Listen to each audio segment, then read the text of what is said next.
Dia pessoal, Yuri Dutra do Bioma da Paisagem.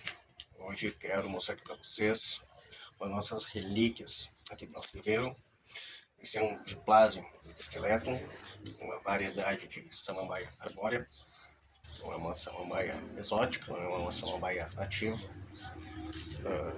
Isso geralmente no local de habitat natural dela, no local asiático, eles utilizam muito na agricultura familiar.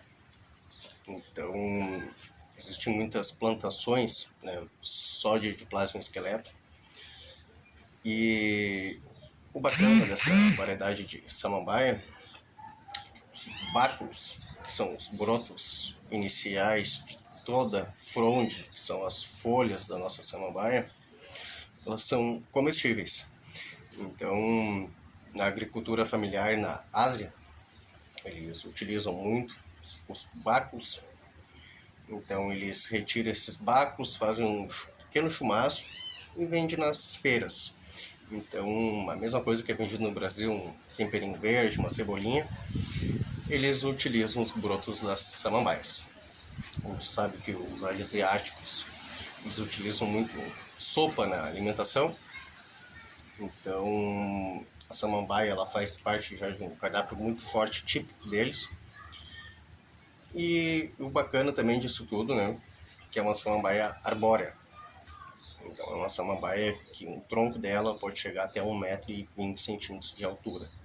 Já as frondes, que são as folhas, todas as samambaias, as folhas são chamadas de frondes. Essas partes laterais aqui são chamadas de fólios. Então, como você pode notar, a gente tem o báculo, que é quando a fronde e os fólios estão abrindo. Depois, quando a folha ela já fica uma idade superior, né, que são as frondes, os fólios eles vão crescendo. Então, essa parte aqui do tronco, que isso a gente pode considerar que seja um tronco, mas na verdade são raízes aéreas. Isso é bem interessante, pessoal. Então essas raízes aéreas aqui, por isso que samambaias, a gente se assusta um pouco quando vê raiz aérea, porque demora muito tempo para uma raiz aérea ela criar um tamanho.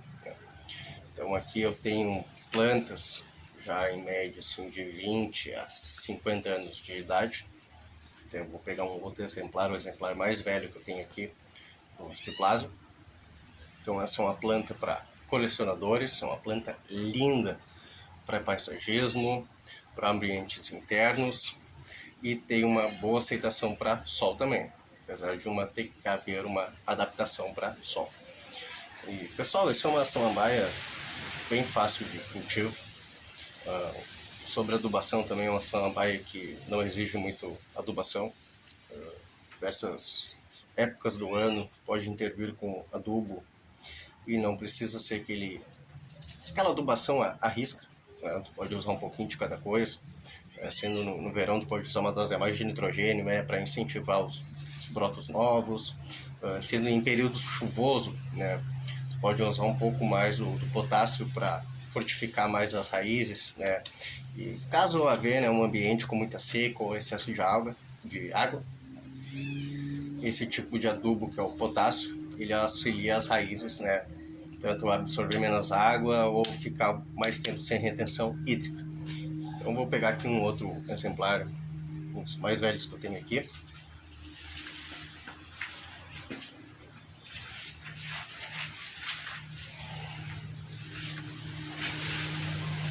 Esse é um exemplar já com média de 50 anos de idade. Então é uma planta praticamente muito rara. Algumas plantas, quando são gigantes assim, você pode ver, as folhas chegam à minha altura. Então é uma samambaia gigante. A gente que é apaixonado por samambaia, a gente fica assim alucinado quando vê uma planta dessa. Eu mesmo, quando conheci, né, essa variedade, cheguei a sonhar. Então é uma samambaia assim que é uma majestade. Então o bacana disso, né, é que no Brasil a gente tem uma série de samambaias gigantes, mas infelizmente todas elas estão em risco muito alto de extinção. Isso em conta pela sua subespécie, que geralmente no Brasil a gente se encontra são as Dicksons, as Dicksonias, que são os xaxins. Então, o xaxim entrou muito em extinção, né, pelo cultivo de diversas outras plantas, né, que utilizavam vasos de xaxim feito com o tronco da samambaia. Então, as orquídeas, né, muito da extração do xaxim foi em conta do cultivo de orquídea. Então, interessante dessa folha também, que embaixo dela é o meio reprodutivo. E o bacana disso, pessoal, que todas as samambaias ela tem esse mesmo meio reprodutivo. Ó, você pode ver os esporos dela ali, ó, que são umas bolinhas pretas. Então, esses esporos é o único meio de reprodução das samambaias. Então, eu vou mostrar mais uma vez para vocês aqui essa linda raiz aérea. Então, vou explicar também que isso aqui não é um tronco, isso aqui tem os rizomas que vai dar sustentação para a planta, ela permanece em pé. E isso aqui são raízes aéreas, então a própria alimentação dela em habitat natural está nas folhas. Então isso é um mecanismo adotado muito interessante. Quem gosta desse tema, é um tema muito bacana, né, que são os mecanismos adotados pelas plantas, né, pela sua alimentação e sobrevivência. E a própria adubação e retenção hídrica também acontece por causa dessas folhas. Então, o que acontece em habitat natural, ela vai perdendo as frondes, né, que são as folhas maiores. Lá não tem ninguém para podar, então ela vai quebrando. Né? Então, quebrando, ela fica esses vãos aqui. Então, esses vãos aqui é praticamente assim, uma captação de nutriente. O bacana dessa captação de nutriente é que tanto insetos caindo lá de dentro, fezes de pássaros, gotículas de água, isso tudo vai acelerando o processo de nutriente da planta. E cada vez mais ela vai criando raízes aéreas, né, por aí buscando esses nutrientes que cada vez vai subindo um pouco mais. Então por isso que geralmente a gente vê troncos, né, até com 1,20 m em altura. Então essa é uma samambaia, uma rara samambaia. O cultivo dela, o único local que dá é no Rio Grande do Sul, que ela não aceita calor, ela precisa do frio.